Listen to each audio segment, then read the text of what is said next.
Hello again, fellow audiophiles. I am Wave Theory, and in today's video, we are doing a twofer. We are going to review the Matrix Audio Mini I 4 and Mini I Pro 4 all-in-ones. All right. The Mini I 4 here is a $650 US piece. It is a DAC, streamer, and preamp all-in-one.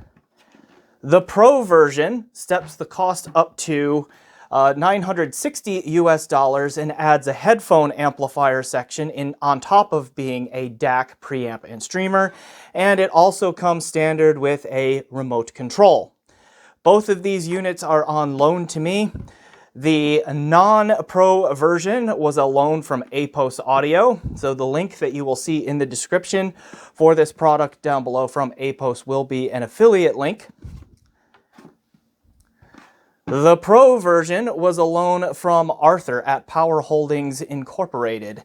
I will also put an affiliate link to Apos for this in the description as well.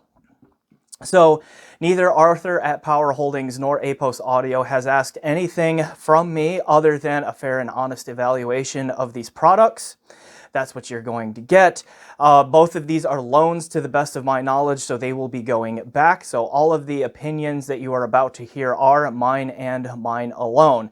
If you like what I have to say about these products and you are interested in buying them, please consider using one of those affiliate links and I will get some direct cash kickback on that. Not a lot, and all of the money that I earn from commission sales like that has gone right back into keeping this channel running. Also strongly consider supporting Power Holdings Inc. Arthur has been a pleasure to work with, and while I am not getting any affiliate link revenue from them or anything, I will still recommend working with him and buying from his company. He's been a real joy to work with, and he's sent me lots of cool stuff to review, so supporting him indirectly also supports me. So I win either way you go, so please consider doing those things. But with that, we will go ahead and do shameless self-promotion, and then we will come back in and dig into these in considerable depth. So here we go. Hi, I'm Wave Theory's human companion, and he wants you to know that your support of this YouTube channel helps keep the reviews coming. If you enjoy Wave Theory's honest, thorough style, then make sure to like this video, subscribe to the channel, and check out the links in the description below to sign up for the Patreon or send him a tip through PayPal. All right, enjoy the musings. This is another one of those videos where you need to get comfortable. There is a lot to talk about in these units because at minimum, we have DAC, preamp, and streaming capability, and then with the Pro version, we add in a headphone amplifier as well. So we have lots to talk about. So get yourself a drink, get comfortable. We're going to be here a while, and I will timestamp out this video as best I can so that you can jump around and watch the parts of most interest to you as we go. So the structure of this video then is I have some comments to make about how to review all-in-ones. I have been thinking a lot about like when you start combining more and more functionality into a single chassis like these things do, how should I be reviewing that? Like what kind of, for lack of better term, what kind of curve should I be grading on, if any? So I'm going to share some thoughts on that to help like kind of contextualize what comes after. And then we will dive into the features, the build, the sound, where these things fit into the market, and discuss use cases and all of that kind of thing. And I'll go ahead and drop here that both of these units are going to get my recommendation, and the Pro version more so than the non-Pro version, because ultimately I think that even though it is the more expensive unit, the addition of the headphone amplifier, Wi-Fi connectivity, and the remote control means that you're still getting more bang for your buck. You're just getting more both performance and convenience for your dollar, again, even though it is the more expensive unit. Okay, so why I say all of those things we will unpack as the review unfolds and so forth. So let me start with what I mentioned here a moment ago about like how should we be reviewing, or I guess I shouldn't say we, how should I be reviewing all-in-ones? And this is a conversation I think that we can have as a community. So feel free to put down in the comments below whether you agree or disagree, if you have anything to add to what I'm about to say with this. Because in recent history here, I have reviewed the Hi-Fi Mint EF600, which is just over my shoulder here. I've got both of these units in. I have the SMSL DO300EX in for review, which is a new like $450-ish, I think, DAC amp from SMSL. Let's see, what else do I have? I have the Hi-Fi Man Serenade in right now. I have the Black Ice Audio FX DAC, which has a headphone amplifier section in it as well, although that is not its primary purpose. And then, let's see, well, the point is, I have a fair number of like all-in-ones in right now. The other one I was going to add is I just recently reviewed the Gustard R26 DAC and streamer, which is an all-in-one from the standpoint that it combines a DAC, a streamer, and a preamp, and that in it too. And so I've had a lot of these kinds of products either that I've reviewed recently, and if I've reviewed any of those that I just named recently, I'll put links down in the description for them. Other reviews are in the near future. They are on the horizon, so keep an eye out for those. But that has really given me some time to think about, like, how should I be reviewing these things? What are the important things? Because I feel like I have been a little bit harsh and maybe a little bit more critical on some DAC amps than other reviewers have been and that sort of thing. And I think one of the driving principles behind that, and where I get a little cranky a little bit quicker with DAC amps and all-in-ones in general, is if I can assemble a separate stack for roughly the price of a all-in-one unit that outperforms that all-in-one unit and comes with very similar or equal functionality, that all-in-one just should not exist. That's it either should not exist or it should be sold for significantly less money.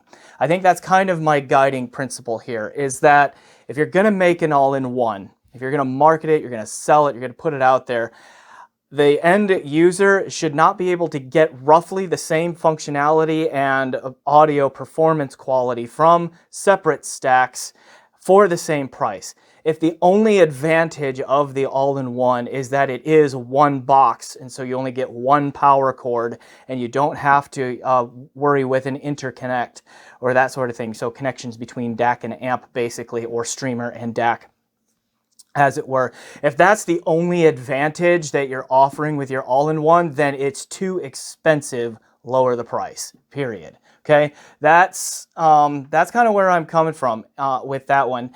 Two examples that stand out in my head about why I feel the need to say that would be going back like, over a year now. I reviewed the Topping DX7 Pro Plus DAC amp, which, going from memory, is like $750 US.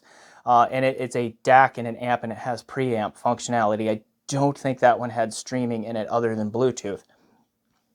And frankly, it was just kind of meh performance-wise, right? You could easily assemble a separate stack with a Bluetooth receiver if you needed the Bluetooth functionality that thing offered, and just stomp the you-know-what out of that thing performance-wise, drive a much wider variety of headphones than its amp could drive, and all of that for pretty much the same, if not less, money than that unit as a whole. So I was a bit critical of that one in a large part, looking back, not only because I just am not really a fan of the Topping house sound, but also just like the functionality and the value that it offered was just behind the curve.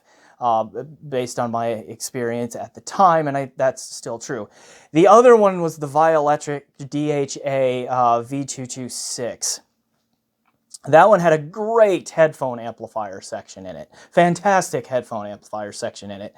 The DAC was just a huge letdown. Right, and so that was another example of where you could assemble a separate stack that brought, in that case, even more connectivity and functionality, and could at least equal the sound of that thing, because the DAC was just a huge bottleneck in its overall performance. So that's kind of like thing number one for me, and that's where I'm coming from when I explain like why I am saying this about all-in-ones.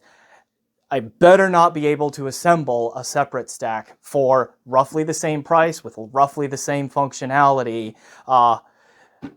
Okay, or you just lower the price if that's the case. Lower the price on that all-in-one. And I think one of the other reasons that I'm saying that is I look at like the closest analog, and I don't mean analog in terms of like digital analog conversion. I mean as in like an analogy here. In the audio world, the king of the all-in-one is probably the home theater audio video receiver, or AVR. On the home theater side of our audio hobby, like you really cannot buy a separate stack, okay, of processor, switcher, and amplifiers and room correction and all of that in a separate stack for the same or equal or less money than you can buy an AVR for. The audio video receiver is just a marvel of convenience, but also brings pretty good sound. And again, a lot of value because, to my knowledge, there just are not a lot of options for separates on the home theater side until you're just spending multiple thousands of dollars usually. So I think that's kind of the guide, at least in my mind, that we should be looking for here in our 2-channel/headphone hobby, is that the all-in-one unit needs to be able to combine a lot of features and bring performance at a price point that means that I can't match that with separates. So that to me is kind of like the curve that I'm grading all-in-ones on, for right or wrong. And that's the curve that I'm going to use to talk about these matrix units here. And it's really these matrix units that kind of help me crystallize that way of thinking in a way that I could verbalize for you. So keep that in mind as we go through this review. And hopefully that is helpful context. So, okay, on with these units themselves then. The streaming and DAC sections in these things and the preamp are identical to each other, as far as I know, with the one exception that the Pro version allows for Wi-Fi connectivity over a wireless network, where the non-Pro version only does LAN. So that's the only difference in terms of like connectivity and streaming that I know of. But the DAC and the preamp sections are the same, and then like everything after the streaming, like the LAN-based streaming is the same, and so on and so forth. So let's talk then about like decoding options and all of that for these. So they are both built around an ES9039 Q2M DAC chip. Okay, from their USB and streaming connections, they can decode PCM files up to 32-bit 768 kilohertz and DSD512 natively. From the SPDIF inputs, they can decode up to 24-bit 192 kilohertz PCM files, or DSD over PCM if you want to go that route. All right, the amplifier, the headphone amplifier in the Pro version here, from its balanced 4.4 millimeter output, is rated at 2200 milliwatts output at 32 ohms, 950 milliwatts at 300 ohms, and 500 milliwatts at 600 ohms. That is a fair amount of power. Now it is roughly half those numbers, 1200 milliwatts, 260 milliwatts, 130, actually those are much less than half for the latter two watts output at 33, 300, and 600 ohms. I don't know why they chose 33 ohms instead of 32 ohms to report that, but that's the way it's written on their Matrix website. Okay, the one thing that I should also mention though about the headphone amplifier on the Pro version here is, I mean, we do see both a quarter-inch 6.35 millimeter single-ended output here, and then a balanced 4.4 millimeter Pentacon output there. The output impedance is kind of high. On the balanced output, they say that it is less than 22 ohms, which I mean, it probably means it spikes to close to 22 ohms at some frequencies. And for the single-ended output, that is 11 ohms, same behavior, less than 11 ohms. So that's rather high, so that does mean that it's not really the greatest match to low impedance dynamic headphones or for most IEMs. Okay, so keep that in mind. If you're sticking with planars or high impedance dynamics, should be fine. I'll talk more about that as we get into the review of the amplifier section on this later on in the video. All right, let's go ahead and do the unit tour. I'll show you the back panel of both units here so that you can tell that they are identical. Go ahead and pause that. There really is no difference between the two. So I'm going to hold the Pro version up for most of the talking here just because that one I will have the most to say about because it's got the headphone amp in it. But there again, so here's your evidence. We've got the same suite of connections going on here on the back panel. All right, so the build of these things. The front panel looks like there really isn't anything going on. You get really reflective. You could probably see reflections of my room and my studio lights and all of that going on in here. So try not to irritate you with that too much. Okay, but the reflective black plastic, we've got the two headphone outputs here. Then everything else is touchscreen here. There's a display screen on it, and I'll try to get it nice and lit up for the thumbnail picture to put on this here. And it's a touchscreen. Like, it just interact with it, touchscreen, swiping, tapping, all of those kinds of things like using a smartphone or a tablet.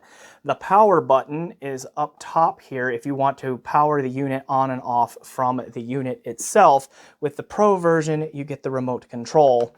The remote control is a $49 add-on for the non-Pro version if you want to go that route. Okay, but otherwise the unit is mostly made out of plastic. There is a little bit, this top panel here feels like aluminum, as does this right here, but this part is plastic, the back panel is plastic, underneath is plastic. We have some rubber feet right here, and all of that. It's not super heavy, okay, so not a huge toroidal transform or anything like that in here. It's not poorly built, it just doesn't feel super solid. Okay, with that. So let's talk about the connections here. All right, we have the 3-pin XLR balanced output from the DAC, and then we have the RCA single-ended output from the DAC as well. You can set these to be fixed output, for just to be a fixed level output just straight out from the DAC, or you can vary the volume on these outputs and use this as a preamp. We have a pair here, a connection for analog RCA stereo pass-through. Okay, so we've got an they call it auxiliary input here. And I think this is really neat to have, especially with the Pro version that has the head amp in it, because that means you can connect an analog source and still access the headphone amplifier in here. So if you are a vinyl user or something like that, you can connect your turntable preamp to this, still access the head amp. I think that is a nice addition. SPDIF digital audio inputs, and RCA coax and Toast-Link fiber optic right here. This HDMI connector here is not actually an I2S connection. It is the audio return channel of HDMI. So this is like compatible with the an HDMI connection on a television, the audio return channel on that, so that you can connect a television to this via HDMI and get audio from there if you don't want to use or have already used up the SPDIF inputs for the same. Then we have USB audio input, a Type A input right there, and then right next to it we see a Type C USB connection.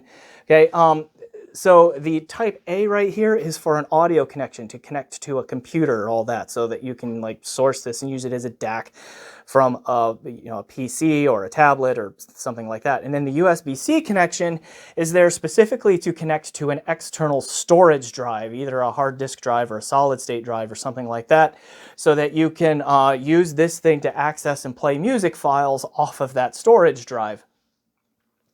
Then we have the LAN connection here, and then the Wi-Fi antenna on the Pro version is internal. There's no external mount for, like no screw-on terminal for an antenna or anything like that. It's on the inside, okay?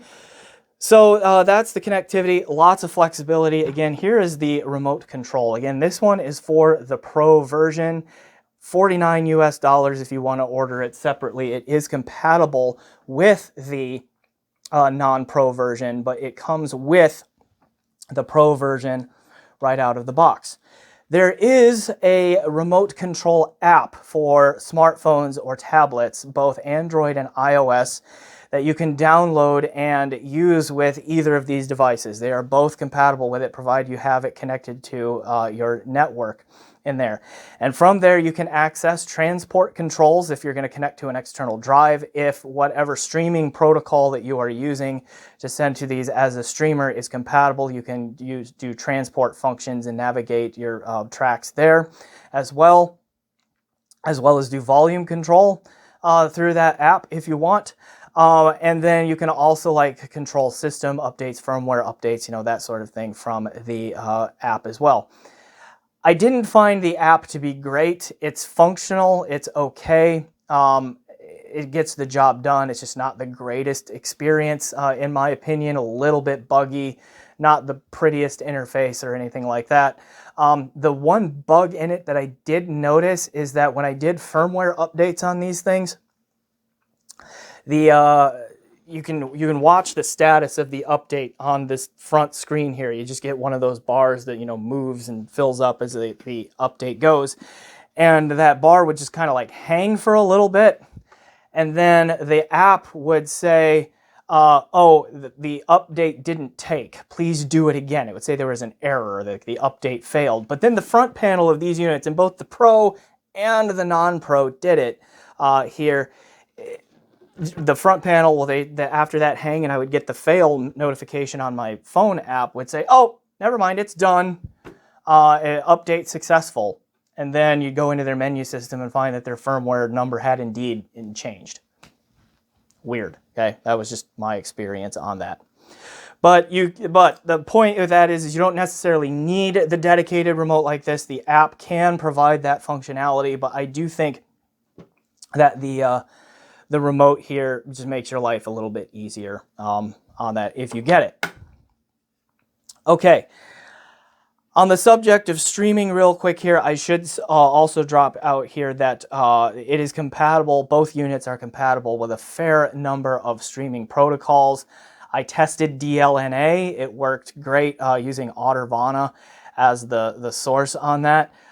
Roon certification is ongoing. I was unable to test how well it worked with Roon.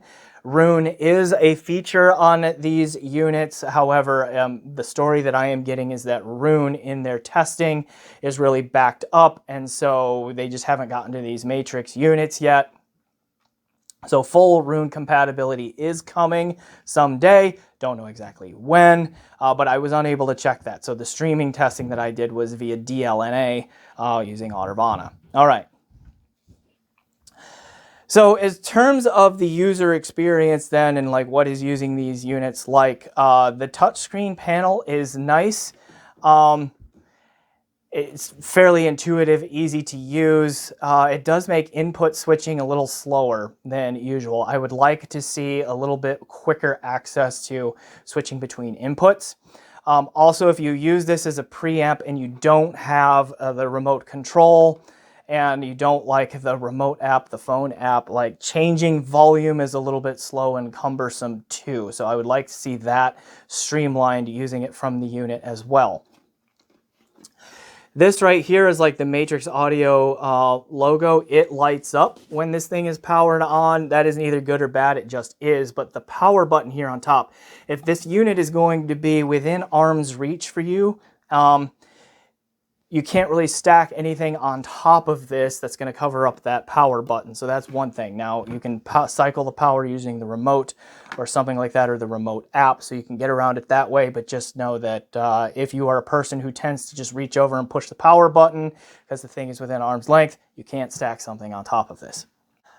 All right, test gear for this thing, it's going to be an extensive list. I don't want to go through the whole thing, so there will be a big long list of gear down in the description there, and if I have reviews of those units up, I will link to those and so forth. But I do want to highlight a few things. The Pro version spent some time in my 2-channel system when it first got here. I have a TV and a preamp, a shit saga preamp, an OG, the one that has the tube in it, all of that there. And that is connected to an Adcom GFA 555 Mark II amplifier into ELAC Unify UB52 speakers and a pair of SVS SV1000 subs. And so this took over DAC duties and streaming duties there in that system. And the reason that I did that, and you know, it has the remote control, is because of the audio return channel HDMI connection on this thing. I got the sense that Matrix envisions, particularly the Pro version, really both of them, but I think particularly the Pro version, kind of being like the 2-channel AVR almost. Okay, but kind of playing that role in a small room or desktop, like entertainment center kind of a thing. And so that's kind of how I used it at first, with that into that system from the single-ended output, and then I ran its balance outputs into, I had at the time the i5 Pro iCAN Signature Edition amp on that system as well, just to have a more powerful headphone amp there in that system as well. But then both units, like when they moved over to my headphone desk and all of that, where my desktop PC is, they were plugged into a bunch of things. Let's see. I used the coax input and ran that from my Singer SU6 DDC, which was fed by my Sonor Ultra Rendu streamer. And then, let's see, I also did direct USB connection to my Microsoft Surface Pro 4 laptop for a little bit. Let's see, I did check the auxiliary RCA input by running a couple of other DACs into it, the Black Ice Audio FX DAC and my Cord Hugo 2 with matching 2Go streamer. Let's see, the optical input would have been connected to the SPDIF, the optical output of my Windows 10 PC motherboard. And let's see what else. Let's see, LAN connection is using a regular Ethernet cable into my network there. And then the Pro version, I did check Wi-Fi a little bit when it was in my 2-channel system there. Streaming protocols used, as I mentioned earlier, would have been DLNA, because Roon has not yet been certified, and I could not force Roon to connect to the uncertified thing. Okay, so I used DLNA via Audirvana for that purpose. Okay, then amplifiers from there, the standard suite HPA or Vioelectric HPA V281. I have the Headamp GSX Mini in. I have the Hi-Fi Min Prelude, Hi-Fi Min Golden Wave Prelude came in for review. That got used some. For the single-ended output, I ran the single-ended inputs of those and all of that for head amps. There was other gear in the I'm pretty sure the Lake People G111 Mark II is in there as well, just to get a little bit more price appropriate. And then headphones, particularly the ones that I plugged directly into this, would be Hi-Fi Min Aria Organic, review pending. Let's see, Utopia, the original Utopia. And then I also tried the Mastrop Sennheiser HD6XX, the Biodynamic DT880 600 ohm. Let's see, what else made it in there? There were others. You get the picture, a fair number of things. Okay, let's talk sound here, and we'll separate it out a little bit by section. Let's talk about their performance as a DAC first, because the DAC sections are identical, and I did put them in the same system, connect them both to like a Little Bear XLR switcher, and then through the same amplifier using the same headphones and all of that.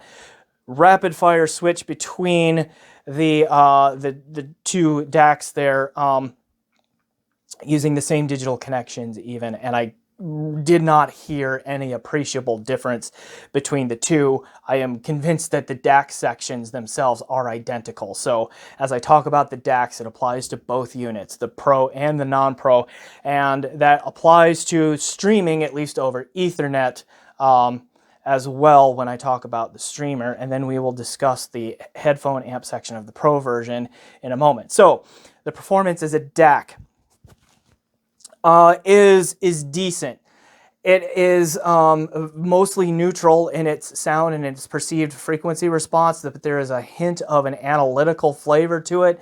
There's a little bit of an emphasis on like some of the upper mid-range, lower treble, so it just has a little bit more of that like almost like crystalline kind of, I don't want to say etched or digital, but it kind of is like that, like kind of the stereotypical ESS sound, right? Whereas it's mostly neutral, leaning just a little bit analytical in its presentation there. From the DAC section as a perceived frequency response presentation kind of thing. The soundstage is neither big nor small, it's just kind of there. There is decent imaging and separation going on, although like not world beating. There's some soundstage depth, not a lot, but it is there. The resolution is pretty good. There's a fair amount of texturing and all of that for the price. Room reverbs are resolved well and all that, ghost notes, like that sort of thing. The thing that stands out to me about the DAC sections in here is that they're not particularly remarkable. They're not particularly poor either. They're just kind of there. They really have the sound of like what a lot of the, for lack of better term, just, you know, the $300 to $500 chi-fi DACs have, right? It's just that kind of sound. Not great, not bad, gets the job done, mostly gets out of the way, hint of analytical flavor to them there. It's not a bottleneck, it's not a problem, it's just, it's there. It gets the job done, right? Hint of analytical, if you like that. Okay? And I should say from there that like on the subject of the DAC, if you're going to use the analog outputs, I mean, which you have to on the non-pro version, use the balanced output. Same kind of thing that happens in this price range is when you get a piece that is designed balanced and it has balanced connections, it sounds better from its balanced output. This one is no exception. From the single-ended analog output, the soundstage narrows a little bit, the resolution takes a bit of a hit, and everything just sounds a little bit mushier, okay, in comparison to the balanced output. That's pretty standard fare, again. So just the same deal here with this. All right. Now, as far as like the streaming performance goes, also strong. Didn't really hear much of a change in sonic character. Like the Gustard R26 that I reviewed recently stood out to me as like the streaming, the built-in streaming on that one warmed the sound and sacrificed a little bit of resolution, so it changed the perceived frequency response to my ear and also the presentation a little bit. This really doesn't do that here. It's still pretty much, if you're just using it as a DAC again through the streaming, it's again mostly neutral, mostly gets out of the way, a hint of that analog or analytical flavor to it to come along with it. So that's there too. I did directly test the direct USB connection to my Surface Pro 4 using the ASIO USB driver that you can download from Matrix website. I will link to that down in the description below as well. Directly A/B tested that against the Ethernet streaming in this, and I actually think at least connected to my Surface Pro 4, which is a quieter device, a much quieter device than my desktop PC is. So keep that in mind. I did think that the direct USB connection there was maybe just a hair smoother in the treble. Wasn't quite as peaky. The tonality was just a little bit more natural to me. The tonality and the timbre is a little bit more natural to me through the direct USB connection than the streaming. Now, a caveat that I need to put on there. First of all, tiny difference for just listening to music. It really doesn't matter. I only picked that out when I did really rapid quick switch A/B between the two. The caveat that I want to drop there is I have heard Roon outperform DLNA from Audervana on my system. I prefer Roon's quality. It's quieter, a little bit smoother, okay, a little bit more resolving, a little bit more holographic. The same kind of differences that I was hearing in this unit from its direct USB connection, from the Ethernet connection, again, from Audervana using DLNA. So just put a hold on that one where the streamer might be fine and might actually outperform the direct USB from Roon. I'm not as convinced that DLNA is quite as strong there. So that's just something to keep in mind.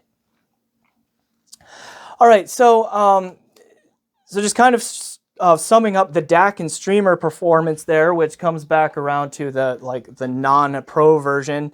Solid.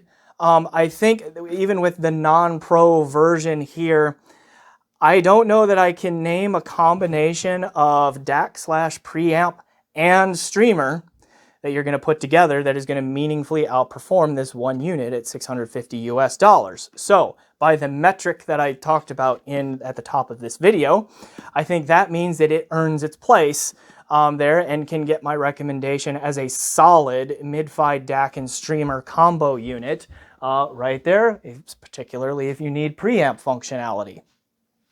Okay, so that gets my recommendation there. And again, like as far as being a DAC preamp streamer goes, the Pro version is identical to that one, with the added benefit of you also get Wi-Fi connectivity, and it comes with an amp or a remote you do not have to pay extra for.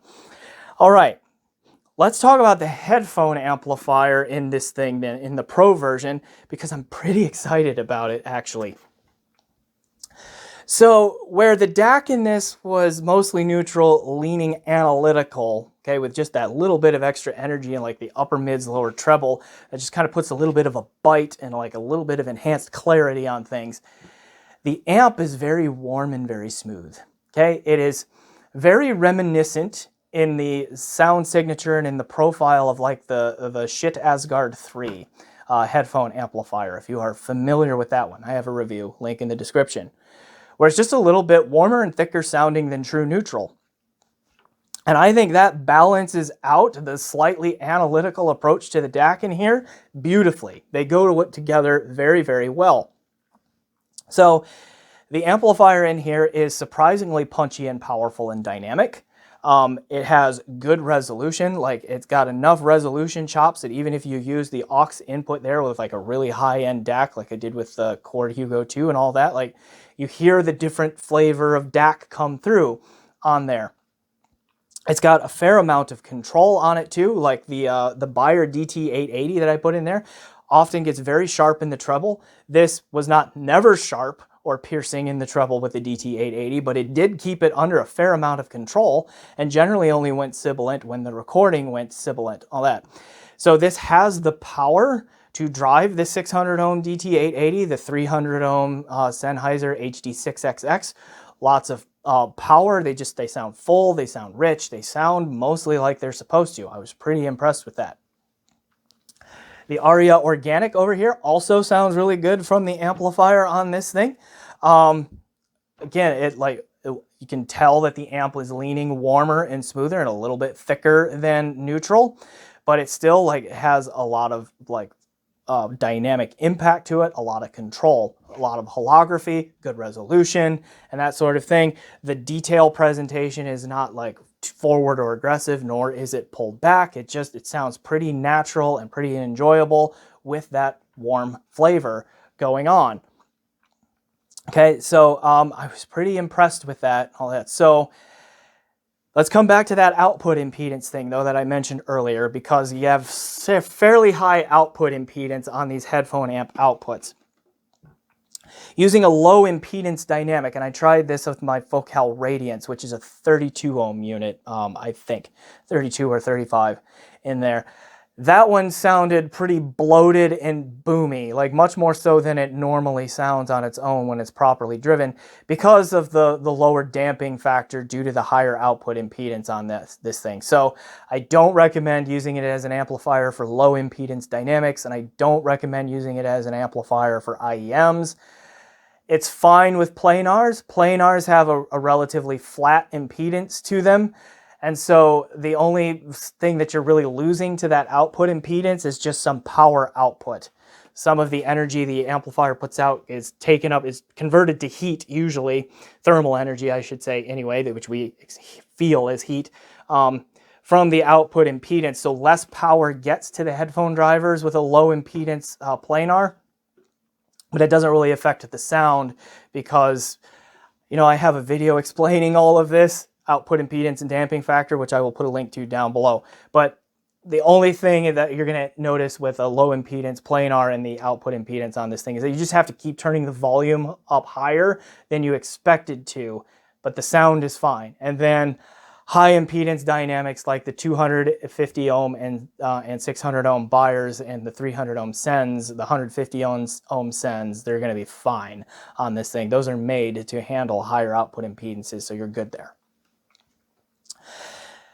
So I enjoyed the headphone output on, the headphone output on this.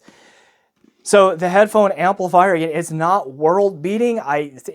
In sound quality, it reminds me of like the shit Asgard 3 kind of sound, or like the Violectric HPA V200 series sound, if you're familiar with that, where it's just a little bit warmer and thicker than neutral, kind of leaning in that stereotypical tube-like sound direction. Balances out the analytical nature of the DAC section in these things beautifully. Okay, in my opinion there. You do need to use the balanced headphone output again, because the same things that affected the single-ended DAC output also affects the headphone output here. Not only do you lose power, but you lose some soundstage size and some holography and some resolution. It just is not as convincing a presentation as it is from the 4.4 millimeter Penacon output. So keep that in mind as well. Okay. But then when I look at particularly the Pro unit here, I mean, I've already talked about the non-Pro as a DAC and a streamer. I don't know that I could name a separate stack that brings the performance and the features and the functionality that the non-Pro unit brings at $650, and I think that is even more true when you add in the headphone amp and the Wi-Fi connectivity and the remote control here at the $960 Pro unit, because I don't think I can name a separate stack of a combination of DAC/preamp, streamer, and headphone amp that you can put together and outperform this one box and bring the same level of like connectivity and features and usability and like ergonomic benefits. So these Matrix units, again, particularly the Pro version, have really helped me kind of crystallize like what should we be looking for in an all-in-one. Okay, this does a really good job of that. So a couple notes here on use cases. I see the non-Pro version here as just being like, they kind of fit a similar use case. Let's start with there. Okay, kind of the do-it-all, like desktop, small room maybe, 2-channel entertainment center hub, right? Connects multiple digital sources, like you can connect your video game console. Okay, you've got streaming for audio and critical listening. You can connect your television through the HDMI audio return channel, or use the optical output of your TV if you'd rather do that. You can go either way with this one. You can even connect an external disk drive to one of these things, control it, get music files that way. You can connect it to a computer for a USB. Okay, however you want to do that, lots of options there. Okay, and then it's got preamp functionality in it. So like with the non-Pro version, just go directly into an amp of your choice. Okay, and go from there. Lots of control there.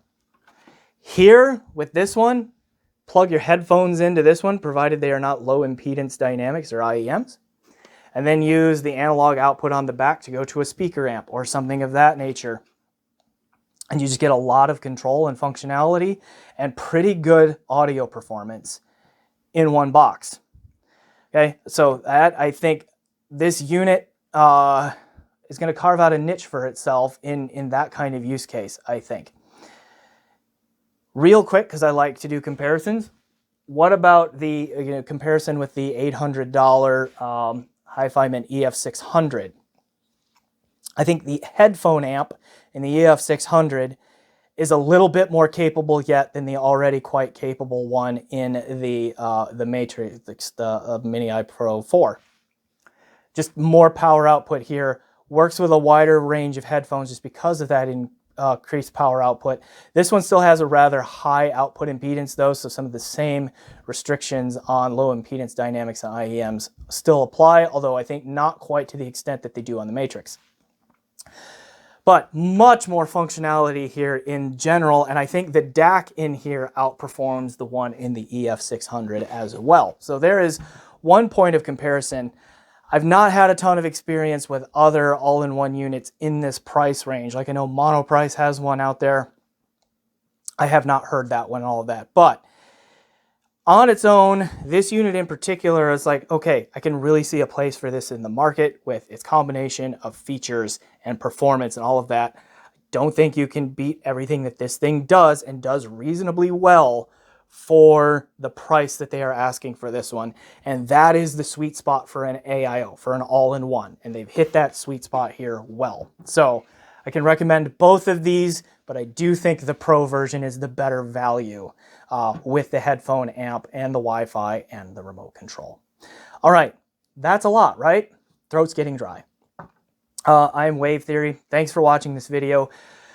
Like and leave a comment if you haven't done those things yet. If you haven't subscribed to the channel, please do that as well. If I've interested you in these products, please consider using either the affiliate links down below or supporting Arthur at Power Holdings.